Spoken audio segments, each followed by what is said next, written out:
appreciate all the witnesses being here, particularly those who have been victimized by human or sex trafficking. This hearing is titled Oversight of Federal Efforts to Combat Human Trafficking, but I feel we're missing one element. I hope that we recover that maybe in a subsequent hearing, because we don't have a government witness today. I think we should have someone from the federal government today to testify, because we need them to participate. We need to hold their feet to the fire in overseeing this important topic.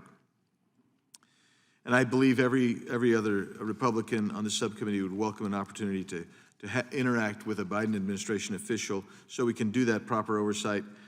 In fact, I've sent several letters to the chair, and I would ask that they be included into the record without objection, if that's okay, Madam Chair. Without objection, so ordered. Thank you. Human trafficking is a terrible crime and should be taken very seriously. The estimated annual global profits from human trafficking are approximately $150 billion a year. And one of the areas where human trafficking and human smuggling is the most prevalent is on our southwestern border. The failed policies of this administration encourage and facilitate Mexican drug cartels, transnational criminal organizations, and other malevolent actors to engage in human trafficking and smuggling across our southwestern border. Every single day, traffickers from cartels and criminal organizations exploit our southwestern border. According to CBP, a report they made February of last year, traffickers made a total of $411 million in the month of February alone. Cartels and other criminal organizations charge up to $5,000 to smuggle children across the border and more than $10,000 to smuggle adults. And traffickers will often promise migrants a better future and a better paying job, but in reality, they are deceiving them into a life of indentured servitude, sex trafficking, or forced work to pay off their debts. Last year, the Department of Justice's Human Trafficking Prosecution Unit opened investigations into locations in Alabama and Oregon due to concerns of labor trafficking. The DOJ's Human Trafficking Prosecution Unit director stated, quote, "Some of these situations appear to involve dozens of unaccompanied minors all being released to the same sponsor and then exploited for labor in poultry processing or similar industries," close quote. One couple in Alabama has already been convicted of money laundering and conspiracy to transport illegal aliens. At the border, our federal law enforcement are simply outnumbered. They don't have the resources necessary to address the problem that has been created in this administration.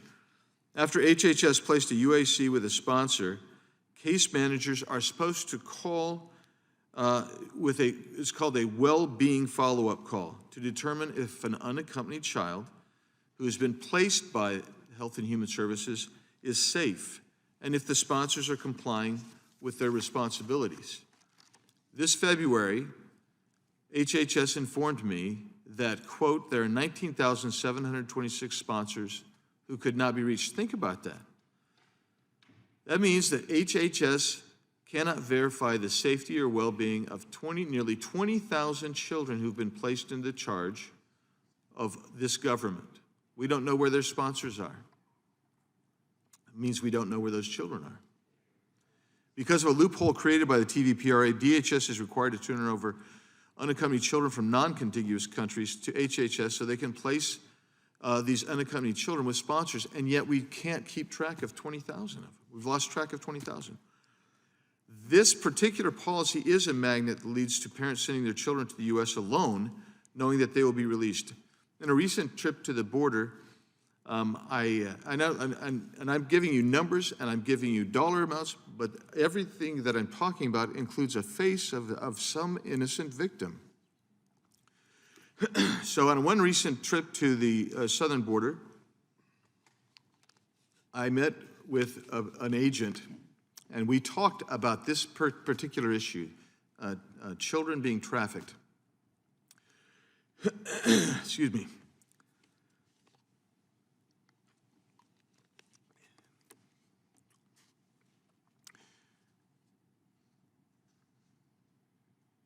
The agent took from his pocket cell phone. And he said, Andy, here's a 4-year-old, came across yesterday. Here's a 3-year-old. Here's a 7-year-old with a 3-year-old. The 7-year-old was responsible for the 3-year-old. This happens every day on this border. Every day.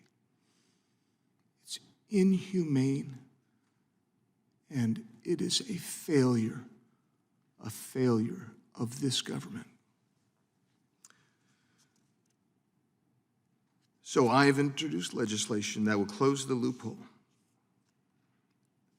And I hope all my colleagues on this subcommittee will join me in closing that loophole. In March of this year, there were 221,303 illegal alien encounters at the southwestern border, the highest monthly total in 22 years, and that number is expected to get worse.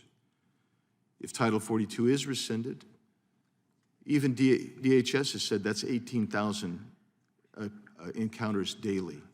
That will be a floor, not even a ceiling. In February of this year, 8,565 individuals were paroled, and an additional 55,000 individuals were released into the United States. When I was in Yuma, on one of my border trips, they related to me an incident that took place. They had discovered, looking in their database and tracking, that at one particular address in Charleston, South Carolina, was the sponsor for just a numerous amount of individuals coming into to that address. So they would apprehend these folks, and then they would release them, but a lot of them were going to the same address in South Carolina, which seems suspicious because, you know, that's not usual. Usually you have different sponsors. They conducted an investigation, and what they found was using cross-state, multiple state agencies and federal agencies, they found in a mobile home in Charleston, South Carolina, a young girl of approximately age 11 or 12 caring for 2 younger boys in a mobile home. Those children, her job was to, they made her stay in there and care for those 2 children. Those children were then returned to Yuma repeatedly to create a false family unit for quicker release from the border. They were being trafficked and used as chattels instead of human beings and not being properly cared for. This is an ongoing problem.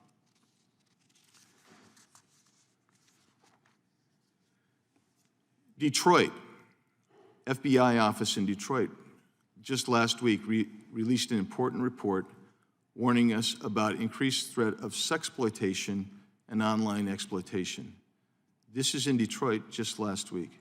This is an ongoing crisis. It is a criminal crisis, criminal justice crisis. It is a humanitarian crisis as well. Today, our witnesses that I've invited are Sheriff Mark Daniels from Cochise County, Arizona. Sheriff Daniels is on the border. It is a huge county, about the same size as the state of Rhode Island. He and his deputies are dealing with the impacts of this border crisis on a daily basis. They're overwhelmed by the cartels